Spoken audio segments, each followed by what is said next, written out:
This video is brought to you by patreon.com/worsttake. Get access to exclusive live streams and Discord servers, on-screen shoutouts, and early access to some videos when you join now. Help make sure that we can continue to make content like this by supporting the Patreon. Links are in the description down below.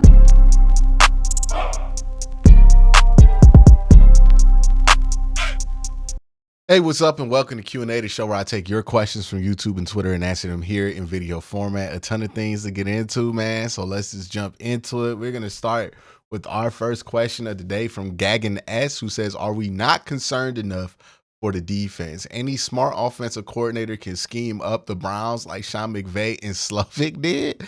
I don't know about that. I think too much has been made of this whole Browns defensive struggles versus good offensive coordinators thing. Like, really, like, think about the two games you just brought up, man. Like, you brought up the Rams game and you brought up the wild card game versus the Texans, right? When they did play the Browns offense, well, the defense the first time, obviously they had Case Keenum. It wasn't a fair fight. So really the only game of matter is that second game that they played in the playoffs. And the Browns did get blown out in that game, and it wasn't a great defensive showing, but also the Browns were down to two backup safeties, right? We were playing an undrafted free agent at free safety that got picked on a lot by his former teammate in CJ Stroud, which is a point that I don't hear enough people make, right? CJ Stroud had extra familiarity with Ronnie Hickman, really knew how to attack him, given the fact that he's attacked him pretty much all 4 years in college at practice. And he got the advantage there, so he did a good job of dissecting that. Also, though, one of the things we don't factor in, one of the things we don't really factor is Joe Flacco threw 2 pick sixes. That game was competitive before Joe Flacco threw those 2 pick sixes. The Browns defense was starting to gain momentum. And then even in the other game you brought up with Sean McVay, yeah, Sean McVay was doing well in that game, but it wasn't like an offensive masterclass by him.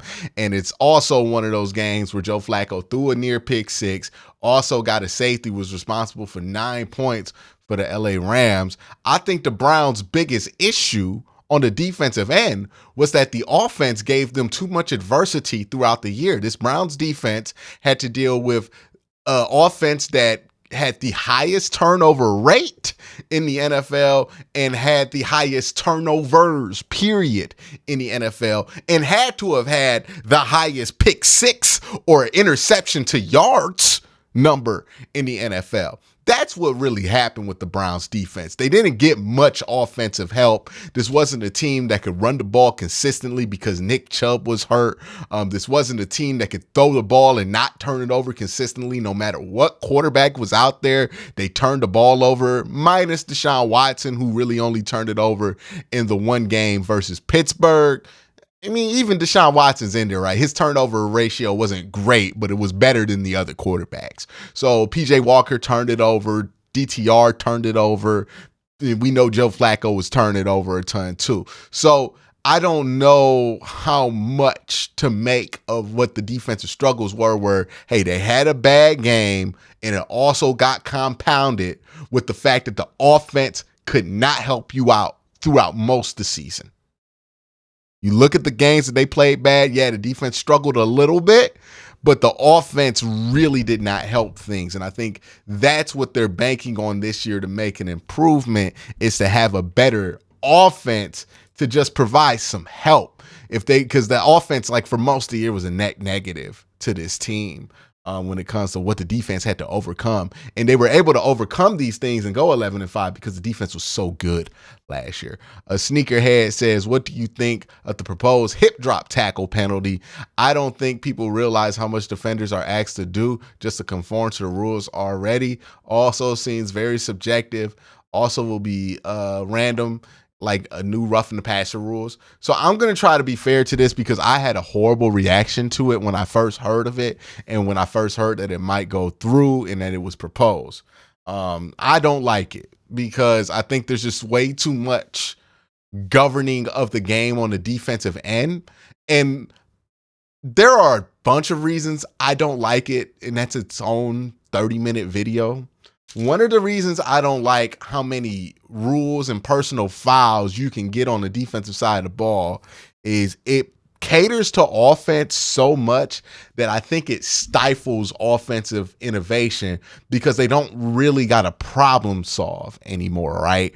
I think defenses will find a way to be effective or just as effective because defenses have been forced to adapt to almost every rule change that the NFL has instituted in the last 10 to 15 years. So I have no worry about the defense being able to adapt. But what you saw last year, I thought, was those chickens starting to come home to roost because you had a defense, a lot of defenses that were dominating these offenses during the year to where all the offensive numbers were down. The football wasn't as fun to the fans because the defense was just so good. And that's because the defense has been consistently in a position where they need to adapt and evolve for like the last 15 years. And now they have advanced past the offense, and offenses have been stifled for the last 10 years because there's been no reason for them to innovate.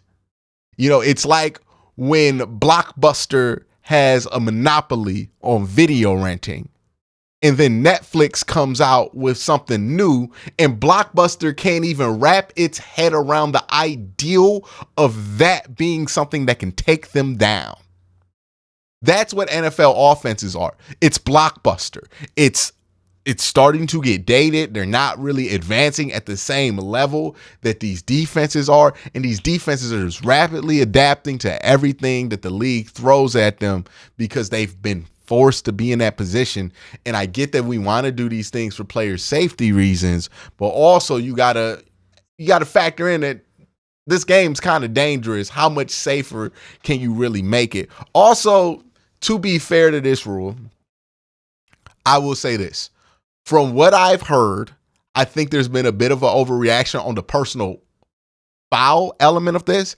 It sounds like to me, and what the league says and what the league does sometimes can be two different things, but the league has said that they're going to enforce these penalties more as fines than personal fouls. If they just enforce them as fines, whatever. It's annoying, but I can live with it. But if it's another personal foul penalty that we have to wait every time a defensive player gets a stop to see if there's going to be a flag, then it's going to be another disaster, right? But as long as they keep this to a fine, okay, right, it's not going to really affect the product as much. And I think defensive players will be able to adapt to it. But just don't make it another penalty, right? I just don't think it needs to be another penalty.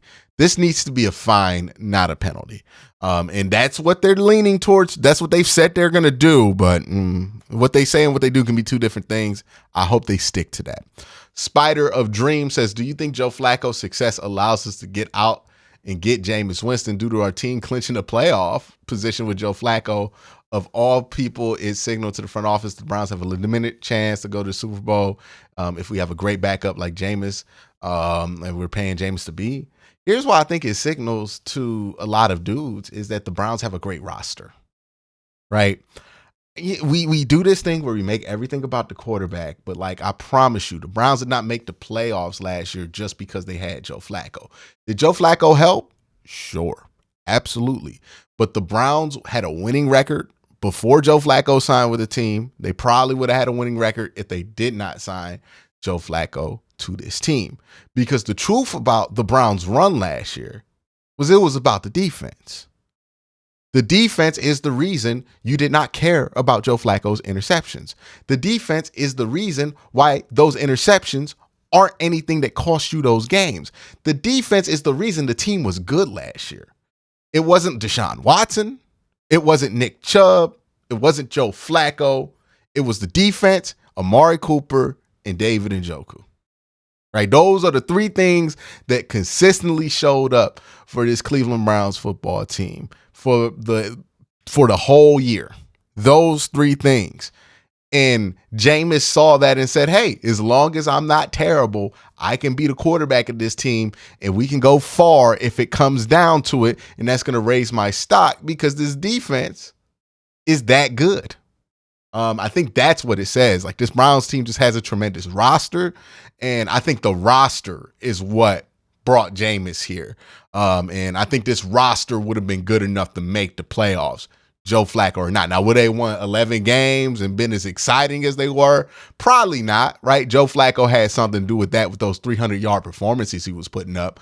But this team was still winning games, and they were still going to win games without Joe Flacco, because they were that stacked on the defensive end, and they were playing that good of football on the defensive end that it really didn't require an extraordinary effort on the offensive side of the ball to win games. And if you want evidence of that, the Browns beat the 49ers with PJ Walker. I don't know why that's something that people forget when we're talking about what really was the success of last season. It was that defense first and foremost, more than it was a quarterback or really any other offensive player. Dog Check Derek says, are we underplaying Pittsburgh because of their quarterbacks? Because either of those quarterbacks are better than what they had last year, and they made the playoffs last year. Again, I don't disagree. I think Kenny Pickett is not as good as Russell Wilson. And I think Kenny Pickett is not as good on his, let me rephrase this. On Kenny Pickett's best day, he's not as good as Russell Wilson on a good day. And Justin Fields' best day is not as good as Kenny Pickett's best day. I think we can all agree with that. The issue is Justin Fields was not available for a 6th-round pick because he consistently gives you his best day. Justin Fields was available for a 6th-round pick because his level of play varies wildly. Russell Wilson's level of play varies wildly. And yeah, there's a world where you can get that under control, and maybe your defense is good enough to withstand some of that stuff, similar to what the Browns did with Joe Flacco last year. But also there's a world where, yeah, in a game, Justin Fields can be much better than Kenny Pickett, but for a whole season, his lack of consistency is something that costs you more games than it wins you, and the same can be said for Russell Wilson. I always caution myself and other fans when we start to think about upgrades at certain positions, like Madden overalls, right? And I think that's what we're doing. Well, Kenny Pickett was a 70 overall, but Justin Fields is a 72 overall, and Russell Wilson's a 76 overall, right? We're thinking about it like Madden. But the truth is that in real life, quarterbacks can perform great one day and not great the other day, right? It varies. And I think that variance is something that they should watch for. Also, how does having Justin Fields and Russell Wilson change how you play offensively? And is that going to be a net positive for all the other pieces that you have offensively? One of the things I heard all offseason from people who were covering the Steelers is, hey, if you bring in Russ, you got to build the offense around Russ. If you bring in Justin Fields, you got to build the offense around Justin Fields. Now, I've watched Justin Fields and Russell Wilson play enough to know that they don't play similar styles of football. So how are you going to have an offense that caters to both of them? If for both of those guys to be successful, you need to build an offense around them. Are you going to build two offenses? On paper, if this were Madden, I get what you're saying. They upgraded at quarterback, but they went from a situation that was kind of messy to now a situation that I feel like has the potential to be a complete mess. And don't underestimate the power of a complete mess. The next comment comes from Legault, who says, if Deshaun Watson doesn't perform like Deshaun Watson this year, is it officially time to pivot at the quarterback position?